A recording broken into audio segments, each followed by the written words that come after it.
Media 7 good morning Kerala presented by പാനസോണിക്കിന്റെ പുതിയ ഒരു എപ്പിസോഡിലേക്ക് എല്ലാവർക്കും സ്വാഗതം.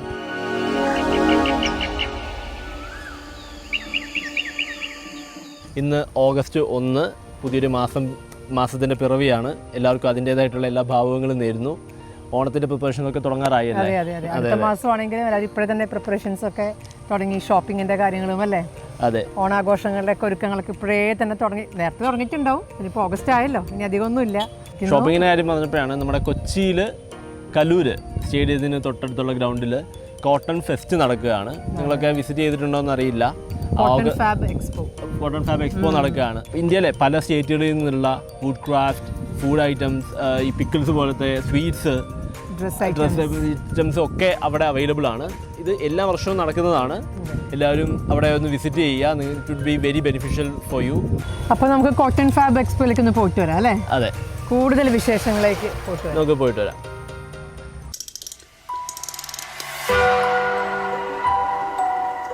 Good morning all. ഇന്ന് ഞങ്ങൾ നിൽക്കുന്നത് കൊച്ചിയുടെ തന്നെ ഹൃദയഭാഗത്താണ്.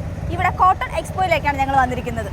ചേച്ചി, കോട്ടൺ എക്സ്പോയെ കുറിച്ച് ചേച്ചിയുടെ ഒരു അഭിപ്രായം എന്താ? ഞാൻ എല്ലാ വർഷവും ഇവിടെ വരുന്നതാണ്. അപ്പൊ എന്തെങ്കിലും ഷോപ്പിംഗ് ഒക്കെ ആയതുകൊണ്ട് നമുക്ക് ഭയങ്കര ഇൻട്രസ്റ്റ് ഉള്ള ഒരു കാര്യമാണല്ലോ. പിന്നെ അതുമല്ല, നമ്മുടെ ഇന്ത്യയിലെ പല ഡിഫറെന്റ് സ്റ്റേറ്റ്സിലെ ആർട്ടിസൻസ് വന്നിട്ട് അല്ലേ, അവരുടെ എക്സിബിഷനും കൂടിയാണ്. അവരുടെ പല വെറൈറ്റി ഓഫ് ഫുഡും പല ഔട്ട്ഫിറ്റ്സും പല ഫുഡ് വെയേഴ്സും ഒക്കെ നമുക്ക് കാണാനും അതൊക്കെ നമുക്ക് മേടിക്കാനുള്ള ഒരു ചാൻസ് കൂടിയാണ്. അത് ഒരു രസമാണ് കാണാൻ അല്ലേ? അതെ, കേരളത്തിലെ തന്നെ one of the best expo ആണ്, കോട്ടൺ ഫാബിന്റെ ഒരു എക്സ്പോ ആണ് ഇവിടെ നടക്കുന്നത്. അപ്പോൾ ഇതിപ്പോൾ തുടങ്ങിയിട്ട് ഇപ്പോൾ എനിക്ക് തോന്നുന്നു ഒരു 1 month ആവുന്നു. വീണ്ടും ഓഗസ്റ്റ് വരെ എക്സ്റ്റെൻഡ് ചെയ്തിട്ടുണ്ട് തിരക്ക് കാരണം. നമുക്ക് അകത്തേക്ക് പോവാം. Shopping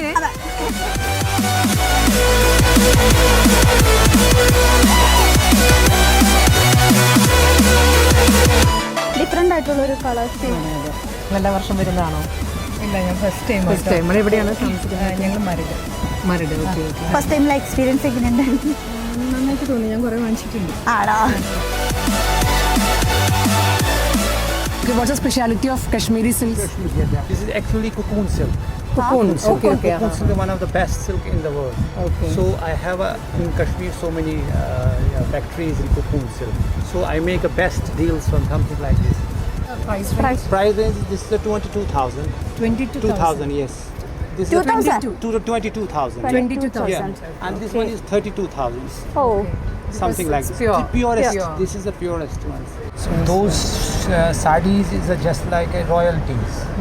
When you have any function, when you grand occasion party. Party wear, yeah. So For wedding also. Yes, wedding naturally. This is the wedding sarees actually. Asking weddings. Okay, അപ്പോൾ നമ്മൾ പല varieties of saris നമ്മളിപ്പോൾ കണ്ടു. Kashmiri silk കണ്ടു, ചന്ദേരി കണ്ടു. Pure material ആണ്. ഭയങ്കര soft ആയിട്ടുള്ള ഒരു മെറ്റീരിയൽ ആണ്. കാണുമ്പോൾ ഭയങ്കര ഒരു നമുക്കൊരു ടെംപ്റ്റേഷൻ ആണ് അത് വാങ്ങാനായിട്ട്. ഇനി അടുത്ത് നമുക്ക് ചപ്പൽസിലേക്ക് പോവാം. നോക്കാം.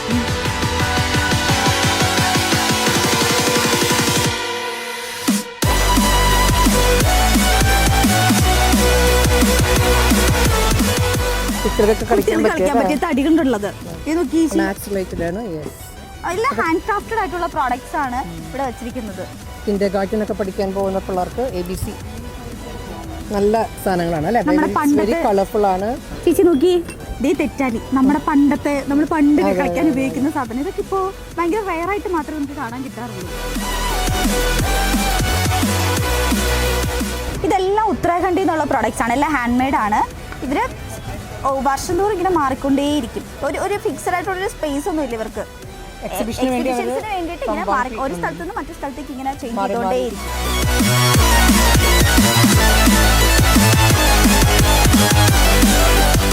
നമ്മളിപ്പോ സാരീസ് കണ്ടു, ജ്വല്ലേഴ്സ് കണ്ടു, ചപ്പൽസ് കണ്ടു, പല സ്റ്റോൺസും പല എന്താ പറയാ ഡിഫറെന്റ് പാറ്റേൺസിനുള്ള നമുക്കൊരു ടെംപ്റ്റേഷൻ എല്ലാം വാങ്ങിക്കൊണ്ട് പോയാലോ എന്നുള്ളൊരു ഇതാണ്. എനിക്ക് ആ പേൾസിനെ കണ്ടപ്പോഴുണ്ടല്ലോ, ആ മലയൊക്കെ നല്ല ഈ സാരിക്കും സൽവാനൊക്കെ മാച്ചിങ് ആയിട്ട് എത്ര നാൾ വേണമെങ്കിലും നമുക്ക് യൂസ് ചെയ്യാം, ഒരു പ്രശ്നം ഉണ്ടാവില്ല. നമ്മുടെ ഇവിടുത്തെ ഒരു പക്കോട ആ ഒരു കണ്ണിമാങ്ങ. ഞാൻ ചക്കപ്പിക്കിള് കഴിച്ചു. ഇത് കണ്ണിമാങ്ങ, ഏറ്റവും കുഞ്ഞതായിട്ടുള്ള കണ്ണിമാങ്ങ. ചക്കയും കുഴപ്പമില്ല കേട്ടോ. നമ്മുടെ സ്വന്തം കോഴിക്കോട് ഹൽവ ഭയങ്കര ഫാസ്റ്റ് സെല്ലിംഗ്.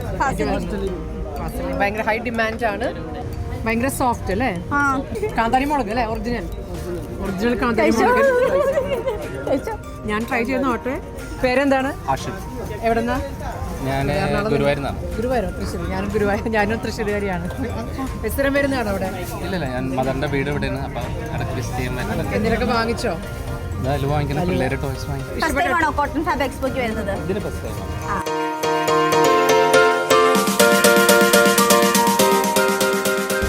ഡെക്കറേറ്റീവ് പീസസ്, അത് നമ്മുടെ വീടൊക്കെ ഡെക്കറേഷൻ ചെയ്യുന്നവർക്ക് അല്ലേ? എസ്പെഷ്യലി പുതിയതായിട്ട് വീട് പണിയുന്നവർക്കും ഇങ്ങനെ ഇന്റീരിയർ ഡിസൈനിങ് ഒക്കെ. These all from which place? Rajasthan. Rajasthan में हैंडक्राफ्टेड और हाँ सब पूरा फैमिली ഫുൾ ഹാൻഡ്ക്രാഫ്റ്റഡ് പ്രോഡക്ട്സ് ആണ് അതെല്ലാം.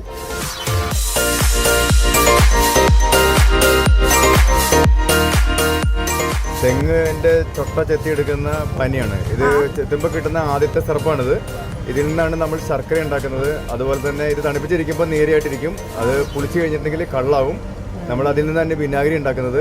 പിന്നെ വറ്റിച്ചെടുക്കുകയാണെങ്കിൽ ശർക്കരയാവും, തെളിച്ചെടുക്കുമ്പോൾ വിനാഗിരിയാവും. ലോകത്തെ മികച്ച ഒരു ശീതളപാനിയാണ്. കാരണം വെച്ച് കഴിഞ്ഞാൽ തെങ്ങിന്റെ ഫിൽട്രേഷൻ അതിനേക്കാളും ഈ ഫിൽറ്ററിംഗ് എന്ന് പറഞ്ഞാൽ ഭയങ്കര സംവിധാനമാണ്. തെങ്ങ് തടി മുഴുവൻ ഫിൽറ്റർ ചെയ്ത് വന്നിട്ടാണ് ഇത്. ചൊട്ടയിൽ നമുക്ക് ഔഷധ ഗുണമുള്ള സാധനം. നമ്മൾ ഈ നാളികേരം അല്ലെങ്കിൽ കരിക്കൊന്നും ഈ രസായനത്തിന് വേണ്ടി എടുക്കാറില്ല. അതായത് തെങ്ങിൻ പൂങ്കുല രസായനമാണ്. അത് ശരിക്കും പ്രാവശ്യം വാങ്ങിച്ചത് കുടിക്കാൻ മറന്നുപോയി, ഫ്രിഡ്ജിൽ വെച്ചു. അത് ഫെർമെന്റേഷൻ ആയി. അത് പറയാൻ പാടില്ല. കള്ള് നമുക്ക് അങ്ങനെ മനോഹരമായിട്ട് നമുക്ക് സൂക്ഷിക്കാൻ പറ്റില്ല. അല്ല, പക്ഷെ എനിക്ക് ആ മണം അടിച്ചപ്പോൾ തോന്നി അത് റിയൽ ഇത് കൊച്ചു കുട്ടികൾ തൊട്ട് എല്ലാവർക്കും കഴിക്കാവുന്നതാണ്. ഏത് പ്രായക്കാർക്കും കഴിക്കാവുന്നതാണ്. ഷുഗറുകാർക്ക് വരെ കഴിക്കാം. ഗ്ലൈസമിക് ഇൻഡെക്സ് 35 കാരണം രോഗികൾക്ക് ഉപയോഗിക്കാൻ പറ്റും. അങ്ങനെ നല്ലൊരു പനിയാണ്. അത് വേണ്ടത് വെച്ചാൽ നമ്മൾ തെങ്ങ് കുറയുണ്ടെങ്കിലും അത് ഉപയോഗപ്പെടുത്തിയിട്ടില്ല.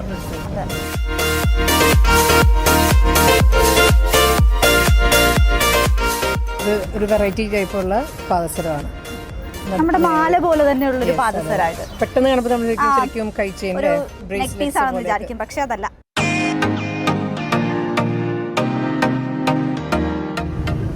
ഇവിടെ ഒരുപാട് ബുക്സ് ഉണ്ട്. അപ്പൊ അത് വരിക, വാങ്ങിക്കുക, റീഡിങ് എൻജോയ് ചെയ്യുക. പോയിക്കൊണ്ടിരിക്കുന്ന ഒരു ബുക്കാണ് ഏറ്റവും പ്രിയപ്പെട്ട എന്നോട്.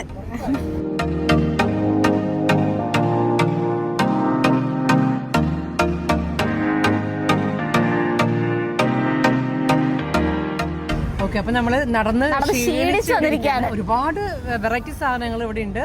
ഇപ്പൊ ലാസ്റ്റ് ഞങ്ങൾ വന്നത് ഇവിടെ ഫർണിച്ചർ സെഷൻ ആണ് അല്ലേ? അതെ, പല സ്ഥലങ്ങളിൽ നിന്നുള്ള പല ഡിഫറെന്റ് കൈൻഡ്സ് ഓഫ് ഡെക്കറേറ്റീവ് ഐറ്റംസും ഫർണിച്ചേഴ്സും ഉള്ള ഒരു ഷോപ്പിന്റെ ഫ്രണ്ടിലാണ് ഇപ്പൊ നമ്മൾ ഇരിക്കുന്നത്. ഭയങ്കര ബ്യൂട്ടിഫുൾ ആയിട്ടുള്ള ഡിസൈൻസ് ഒക്കെയാണ്. അപ്പോൾ വന്ന് എല്ലാവരും ഷോപ്പ് ചെയ്യുക, എക്സ്പീരിയൻസ് ചെയ്യുക. എല്ലാ വർഷവും ഉണ്ട്, പക്ഷെ എന്നാലും നമുക്കൊരു ഇഷ്ടമാണ് എല്ലാ വർഷവും വന്ന് ഇതൊക്കെ കാണുക. പല ട്രെൻഡ് മാറുന്ന അനുസരിച്ച് ഓരോ ഔട്ട്ഫിറ്റ്സ് കാണുക, അതൊക്കെ ഷോപ്പ് ചെയ്യാൻ പറ്റുക. എല്ലാം ഒരു കുടക്കീനുള്ളിൽ നമുക്ക് കിട്ടുകയല്ലേ ഇവിടെ. അപ്പോൾ കീപ് ഷോപ്പിംഗ് ആൻഡ് എൻജോയ് അല്ലേ? എൻജോയ്. ഓക്കെ, എന്തൊക്കെ ഐറ്റംസ് ആണല്ലേ. ഇത് നമ്മുടെ ഇന്ത്യയിലെ പല സ്റ്റേറ്റിലെ പറഞ്ഞതുപോലെ പല സ്റ്റേറ്റിലെ ഇതുവരെ കാണാത്ത ക്രാഫ്റ്റ് ഒക്കെ എവിടെ ഉണ്ട്. എല്ലാ വർഷവും. പക്ഷെ എന്നാലും ഓരോ വർഷം വരുമ്പോൾ നമുക്ക് എപ്പോഴും ഒരു പോകണം, വിസിറ്റ് ചെയ്യണം, ഓരോ വർഷം പുതുമയുണ്ടാവും. അവരോട് ചോദിച്ചപ്പോൾ അവർ പറഞ്ഞത് വർഷം മുഴുവൻ അവരിങ്ങനെ ഇന്ത്യ മുഴുവൻ കറങ്ങി നടക്കുന്നവരാണ്. അത് different artisans from different States ആണ്. അപ്പോൾ അവരുടെ ആ ഒരു കൾച്ചറും എസ്പെഷ്യലി ആ ഹാൻഡിക്രാഫ്റ്റ്സ് ഒക്കെ ചിലതൊക്കെ അവർ ഹാൻഡ് മെയ്ഡ് ആണ്. അതെ, കേരള ഐറ്റംസും ഉണ്ട്. നമ്മുടെ കോഴിക്കോട് ഹൽവയൊക്കെ കണ്ടില്ലേ? അവർ ചിലത് പറയുന്നില്ലേ, രാജസ്ഥാനൊക്കെ ഒരു ഫുൾ ഫാമിലി അതിന് വേണ്ടി ഡെഡിക്കേറ്റഡ് ആണ് ആ ഒരു ഇത് ഉണ്ടാക്കുന്നതിനായിട്ട്. അപ്പോൾ ഇറ്റ്സ് റിയലി ക്വൈറ്റ് ഇൻട്രസ്റ്റിംഗ്. അപ്പോൾ പോകാത്തവർ വിസിറ്റ് ചെയ്യുക, ഷോപ്പ് ചെയ്യുക, എൻജോയ് ചെയ്യുക. ജിക്കു ബ്ലഡ് ബാങ്കിനെ പറ്റി കഴിച്ചിട്ടുണ്ടല്ലേ? ഉണ്ടല്ലോ, ജിക്കു കഴിഞ്ഞ എപ്പിസോഡിൽ ബ്ലഡ് ഡൊണേഷനെ പറ്റിയൊക്കെ പറഞ്ഞു. അതുപോലെ തന്നെ ജിക്കുവിന് അറിയൂ സ്കിൻ ബാങ്ക് ഉണ്ട്. Skin bank? അതെ അതെ.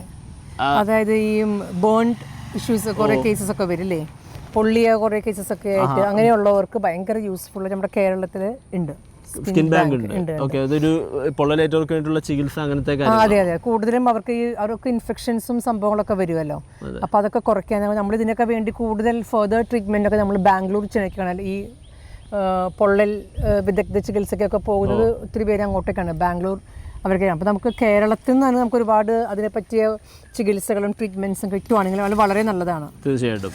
അപ്പോൾ അതിന്റെ ഡീറ്റെയിൽസ് നമുക്ക് കൂടുതൽ അറിയാനായിട്ട് നമുക്കൊന്ന് അതിന്റെ വിവരങ്ങളിലേക്ക് കടക്കാം. പൊള്ളൽ ചികിത്സയിൽ വിപ്ലവം സൃഷ്ടിച്ച കേരളത്തിലെ ആദ്യത്തെ സ്കിൻ ബാങ്ക് ഗുരുതരമായ പൊള്ളലേറ്റ രോഗികളുടെ ജീവൻ രക്ഷിക്കുന്നതിൽ സ്കിൻ ബാങ്കുകൾ നിർണായക പങ്ക് വഹിക്കുന്നു. ഒരാൾക്ക് ആഴത്തിലുള്ള പൊള്ളലേറ്റാൽ കേടുപാടുകൾ അല്ലെങ്കിൽ അണുബാധ കാരണം അവരുടെ സ്വന്തം ചർമ്മം പലപ്പോഴും ഗ്രാഫ്റ്റിങ്ങിനായി ഉപയോഗിക്കാൻ കഴിയില്ല. അത്തരം സന്ദർഭങ്ങളിൽ സംരക്ഷിത ദാതാവിന്റെ ചർമ്മം ഒരു താൽക്കാലിക ജൈവ ഡ്രസ്സിങ്ങിനായി വർത്തിക്കുന്നു. ഇത് ദ്രാവക നഷ്ടം കുറയ്ക്കുന്നു, അണുബാധകളിൽ നിന്നും സംരക്ഷിക്കുന്നു, വേദന ലഘൂകരിക്കുന്നു. കൂടാതെ രോഗിയുടെ സ്വന്തം ചർമ്മം പുനരുജ്ജീവിപ്പിക്കുന്നതുവരെ അല്ലെങ്കിൽ കൂടുതൽ പുനർനിർമ്മാണ നടപടികൾ സാധ്യമാകുന്നതുവരെ സമയമെടുക്കുന്നു. ഇതുവരെ കേരളത്തിൽ പൊള്ളലേറ്റവർക്ക് പലപ്പോഴും സ്കിൻ ഗ്രാഫ്റ്റിംഗ് സൗകര്യങ്ങൾ ലഭിക്കുവാൻ ചെന്നൈ, ബാംഗ്ലൂർ പോലുള്ള നഗരങ്ങളിലേക്ക് പോകേണ്ടി വരുന്നു. ഗുരുതരമായ പരിചരണ സാഹചര്യങ്ങളിൽ കാലതാമസം ചെലവേറിയതായി തെളിഞ്ഞു.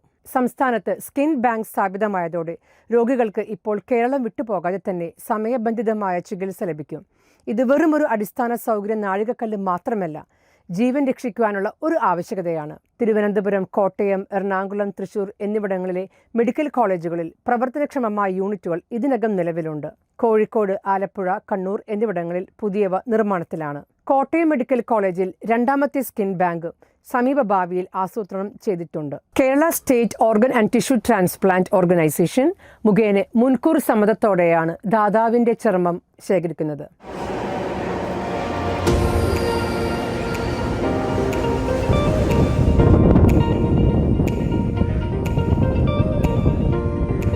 ഇത് ഭംഗിയല്ലേ? സത്യം, നമ്മുടെ കൊച്ചി, നമ്മുടെ സ്വന്തം കൊച്ചി. അതെ അതെ. എന്നാ ഈ സ്ഥലത്തിന്റെ പേരെന്താ പറഞ്ഞേ? കണിയാമ്പുഴ. കണിയാമ്പുഴ. വൈറ്റിലേക്ക് അടുത്തുള്ള കണിയാമ്പുഴ എന്നുള്ള സ്ഥലത്താണ്. ഈ സ്ഥലത്തിന്റെ പ്രത്യേകത ടീച്ചർ ശ്രദ്ധിച്ചായിരുന്നു? എന്ത് പ്രത്യേകതയാണ്? മനസ്സിലായി. താഴെ വെള്ളം, റോഡുണ്ട്, താഴെ വെള്ളം, തൊട്ട് കുറച്ച് അങ്ങോട്ട് നോക്കിയാൽ അവിടെ റെയിൽവേ ട്രാക്ക് കാണാം. ഫ്ലൈറ്റ് മേളിലുണ്ടായിരുന്നെങ്കിൽ പൂർത്തിയായി. 4 മോഡ് ട്രാൻസ്പോർട്ടേഷൻ. ഇങ്ങനൊരു സ്ഥലം നമ്മുടെ ബ്യൂട്ടിഫുൾ ആയിട്ടുള്ള ഒരു സ്ഥലമാണ്.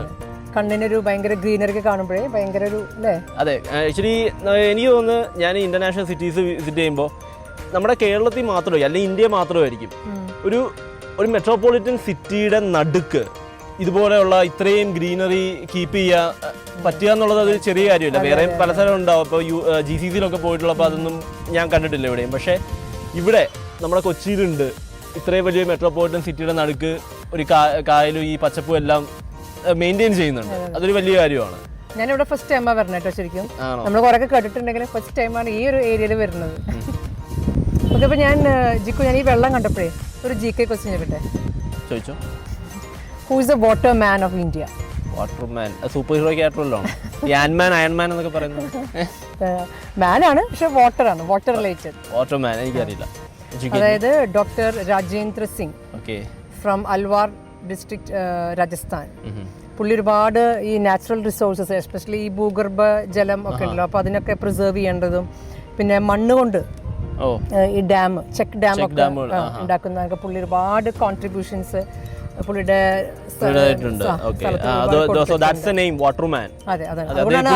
അങ്ങനെയുള്ള ആൾക്ക് വളരെ ചേരുന്ന ഒരു പേരാണ് വാട്ടർമാൻ. ഒരുപാട് ആ വാട്ടർ റിലേറ്റഡ് ആയിട്ടുള്ള ഇഷ്യൂസും ജനങ്ങൾക്ക് കുറേ അറിവ് കൊടുക്കുക, ഇതിനോട് വാട്ടർ റിലേറ്റഡ് ആയിട്ടുള്ള ഒരുപാട് പ്രശ്നങ്ങൾ പരിഹരിക്കാനും ജനങ്ങളുടെ ഓരോ ആവശ്യത്തിനും പുള്ളി ഏറ്റവും മുൻപന്തിയിലുണ്ടായിരുന്നു. അപ്പോൾ അതുകൊണ്ടൊക്കെയാണ് പുള്ളിക്ക് ആ ഒരു title water man of India എന്നുള്ള ഒരു ടൈറ്റിൽ കൊടുത്തിട്ടുണ്ട്. അപ്പോൾ നമുക്ക് പുള്ളിനെ കുറിച്ച് കൂടുതൽ അറിയാം അല്ലേ? പുള്ളിക്കാരൻ്റെ ഡീറ്റെയിൽസ് ഒക്കെ നമുക്കൊന്ന് കണ്ടിട്ട് വരാം. Doctor Rajendra Singh, the water man of India. 1959 ജനിച്ച രാജേന്ദ്ര സിംഗ് 1985 സർക്കാർ ജോലി ഉപേക്ഷിച്ച് ഗ്രാമീണ ജലസംരക്ഷണത്തിനായി തരുൺ ഭാരത് സംഘം എന്ന സംഘടന ആരംഭിച്ചു. അദ്ദേഹം പുനരുജ്ജീവിപ്പിച്ച ജലസംരക്ഷണ നദികളിൽ പ്രധാനമായത് ജൊഹാദ് എന്ന മണ്ണാൽ നിർമ്മിച്ച ചെക്ക് ഡാമുകളാണ്. ഇവ ഉപഭൂജല നില മെച്ചപ്പെടുത്താനും നദികൾ വീണ്ടും പ്രവഹിക്കാൻ തുടക്കമിടാനും സഹായിച്ചു. അദ്ദേഹത്തിൻ്റെ നേതൃത്വത്തിൽ അർവരി, റൂബറൽ, സാർസ, ഭഗാനി, ജഹജ്വാലി തുടങ്ങിയ നദികൾ വീണ്ടും ജീവിച്ചു. 8600-ലധികം ജൊഹാദുകൾ എന്നിവ നിർമ്മിച്ചിരിക്കുന്നു. 2001 Raman Magsaysay award, 2015 Stockholm water prize എന്നിവ നേടിയിട്ടുണ്ട്. അദ്ദേഹത്തിൻ്റെ മാതൃക സംസ്ഥാനത്തെ ഗ്രാമങ്ങളെയും ജലസ്രോതസ്സുകളെയും പുനർജീവിപ്പിക്കാൻ സഹായിച്ചു. ജലഭദ്രതയ്ക്കായി സമുദായം തന്നെ ശ്രമിക്കേണ്ടത് എന്ന സന്ദേശം അദ്ദേഹം നൽകുന്നു. ഡോക്ടർ രാജേന്ദ്ര സിംഗിൻ്റെ ജീവിതവും പ്രവർത്തനങ്ങളും ഒരു ദൃഢനിശ്ചയമുള്ള പരിസ്ഥിതി പ്രവർത്തകന്റെ ദൃശ്യം മാത്രമല്ല, മരുഭൂമിയാകുന്ന ഭൂമികളെ പുനർജീവിപ്പിക്കുകയും വെള്ളത്തിൻ്റെ മൂല്യത്തെ സമൂഹം തിരിച്ചറിയുകയും ചെയ്തത് ഒരു വലിയ സാമൂഹിക പരിവർത്തനമായി മാറിയിരിക്കുകയായിരുന്നു.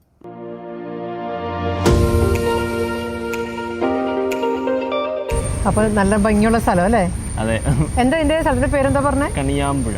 കണിയാമ്പുഴ. ഓക്കെ. കണിയാമ്പുഴ പാർക്കിലാണ് നമ്മൾ ഇരിക്കുന്നത്. ഇപ്പം നമ്മുടെ മുമ്പിൽ വെള്ളം. നമ്മളിപ്പോൾ തന്നെ വാട്ടർമാൻ ഓഫ് ഇന്ത്യയെ പറ്റി കണ്ട് വന്നു. അതെ. അപ്പോൾ അങ്ങനെയുള്ള ഇതുപോലുള്ള വ്യക്തികൾ നമ്മുടെ സമൂഹത്തിൽ ഏറ്റവും ആവശ്യമാണ്. അപ്പോൾ അതുപോലെ ഇനിയും ആളുകൾ പ്രകൃതി സംരക്ഷിക്കാനും വെള്ളം സംരക്ഷിക്കാനും ഒക്കെ ഒരുപാട് മുന്നോട്ട് വരണം. ചെയ്യാവുന്ന കാര്യമാണിത്. അതെ. മാഡം ISSനെ പറ്റി കേട്ടിട്ടുണ്ടോ? ISS സംഘടനയെ പറ്റിയല്ല. ISS it's called international space station. അത് നമ്മൾ മുമ്പത്തെ ഒരു എപ്പിസോഡിൽ നമ്മൾ ശുഭാംശു ശുക്ലയുടെ ഈ വെള്ളം പറഞ്ഞപ്പോഴാണ് ഓർമ്മ വന്ന്. വെള്ളത്തിലൊരു ലാൻഡിങ്ങിനെ പറ്റി നമ്മളൊരു വേർഡ് ഇൻട്രൊഡ്യൂസ് ചെയ്തിരുന്നു. അതാണ് സ്പ്ലാഷ് ഡൗൺ. അപ്പോൾ അതിൽ നമ്മൾ ISS പറഞ്ഞിരുന്നു. ഓക്കെ, അതേപറ്റി കുറച്ചുകൂടെ ഡീറ്റെയിൽ ആയിട്ടുള്ള കാര്യമാണ്. നമ്മൾ ചിലപ്പോൾ ആകാശത്തേക്കൊക്കെ ചില ദിവസങ്ങളിൽ നോക്കുമ്പോൾ ചില വാൽനക്ഷത്രങ്ങൾ പോലെ കാണാം. പക്ഷേ എല്ലാം വാൽനക്ഷത്രങ്ങളല്ല, അതിലൊന്ന് ISS ആയിരിക്കും. ഇന്റർനാഷണൽ സ്പേസ് സ്റ്റേഷൻ നമ്മുടെ മുകളിലൂടെ പാസ് ചെയ്യുന്നതായിരിക്കും. അത് ലോകത്തിലെ ഏറ്റവും ചിലവ് കൂടിയ സാധനമാണത്. മനുഷ്യൻ നിർമ്മിച്ചത് വെച്ച് ഏറ്റവും ചിലവ് കൂടിയ കാര്യമാണ് ISS, ഇന്റർനാഷണൽ സ്പേസ് സ്റ്റേഷൻ എന്ന് പറയുന്നത്. അപ്പോൾ അതിൻ്റെ വിശദാംശങ്ങൾ നമ്മളിവിടെ തയ്യാറാക്കിയിട്ടുണ്ട്. എല്ലാവർക്കും ഇൻഫർമേഷന് വേണ്ടിയിട്ട് ആ വീഡിയോ ഒന്ന് കാണാവുന്നതാണ്. മനുഷ്യൻ ഇതുവരെ നിർമ്മിച്ചതിൽ വെച്ച് ഏറ്റവും ചിലവേറിയ വസ്തു എന്താണെന്നറിയാമോ? പക്ഷേ അതുള്ളത് ഭൂമിയിലല്ല, അത് ഇൻ്റർനാഷണൽ സ്പേസ് സ്റ്റേഷനാണ്, അഥവാ ISS. എന്താണ് ISS എന്നറിയാമോ? അന്താരാഷ്ട്ര ബഹിരാകാശ നിലയം. ഇത് ഒരു ബഹിരാകാശ ഗവേഷണ കേന്ദ്രമാണ്. 1998 ആരംഭിച്ച ഈ പദ്ധതി വിവിധ രാജ്യങ്ങൾ ചേർന്ന് നിർമ്മിച്ചതും പ്രവർത്തിപ്പിക്കുന്നതുമായതാണ്. പ്രധാന പങ്കാളികൾ NASA, Roscosmos, European space agency, JAXA, CSA എന്നിവയാണ്. ISS ഭൂമിയിൽ നിന്ന് ഏകദേശം 400 കിലോമീറ്റർ ഉയരത്തിൽ ആണ് സ്ഥിതി ചെയ്യുന്നത്. ഓരോ 90 മിനിറ്റിലും ഭൂമിയെ ഒരു തവണ ചുറ്റി പൂർത്തിയാക്കുന്നു. അതിനുള്ളിൽ ഏതാണ്ട് 1000 കോടി രൂപയുടെ ഉപകരണങ്ങൾ, ഗവേഷണ ലാബുകൾ, ജലശുദ്ധീകരണ സംവിധാനങ്ങൾ എന്നിവയാണ് ഉള്ളത്. വിവിധ രാജ്യങ്ങളിൽ നിന്നുള്ള ബഹിരാകാശ യാത്രികരാണ് ഇവിടെ താമസിക്കുകയും ഗവേഷണം നടത്തുകയും ചെയ്യുന്നത്. ഒരേ സമയം 6 മുതൽ 7 പേരോളം ISSൽ താമസിക്കുന്നു. ഒക്ടോബർ 31, 2000 അവസാനമായി ഭൂമിയിലെ എല്ലാ മനുഷ്യരും ഭൂമിയിൽ നിന്നത്. കാരണം അതിനുശേഷം എപ്പോഴും ഏതെങ്കിലും ഒരു മനുഷ്യനെങ്കിലും ISSൽ ഉണ്ടായിരുന്നു. ചില സമയങ്ങളിൽ വാൽനക്ഷത്രം പോലെയുള്ള പ്രകാശമായി നമ്മുടെ ആകാശത്ത് ISS കാണാനാവും. ചില ആപ്പുകൾ വഴിയാണ് ഇത് കാണാൻ സമയമറിയുന്നത്. ഉദാഹരണത്തിന് spot the nation by NASA. അപ്പോൾ നമ്മുടെ ഗുഡ് മോർണിംഗ് കേരളയുടെ എന്താ ഒരു ബ്രാൻഡ് ന്യൂ എപ്പിസോഡ് അല്ലേ? നമുക്കൊരു അഡ്വഞ്ചറസും കൂടിയാണെന്ന് പറയാല്ലേ. അതെ, കായലും എപ്പിസോഡ് മൈൻഡ് അപ്പ് ചെയ്യേണ്ട ടൈം ആയിരിക്കുകയാണ്. എല്ലാവരും സൂക്ഷിക്കുക. അപകടങ്ങളും ആപത്തുകളൊന്നും വരാതെ maximum take care of your self. കാരണം അല്ലേ, നമ്മളൊരുപാട് എന്താ പറയുക അഡ്വഞ്ചറസ് കാര്യങ്ങളൊക്കെ പോകുമ്പോൾ അപകടങ്ങൾ സംഭവിക്കാം. അപ്പോൾ അതൊന്നും ഇല്ലാതെ നിങ്ങളുടെ ഡേ എല്ലാ ദിവസവും കെയർഫുൾ ആവുക, സുരക്ഷിതമായിരിക്കുക, സേഫ് ആയിട്ടിരിക്കുക. അപ്പോൾ നമ്മുടെ ഇന്നത്തെ ഓഗസ്റ്റ് 1 ഫസ്റ്റ് എപ്പിസോഡ് നമ്മളിവിടെ വൈൻഡ് അപ്പ് ചെയ്യാണ്. കൂടുതൽ വിശേഷങ്ങളുമായി ഗുഡ് മോർണിംഗ് കേരളയിൽ ഞങ്ങൾ വീണ്ടും വരുന്നതായിരിക്കും. കോ പ്രസന്റഡ് ബൈ പാനസോണിക്കിൻ്റെ മീഡിയ 7 ഗുഡ് മോർണിംഗ് കേരള ഇവിടെ അവസാനിക്കുന്നു.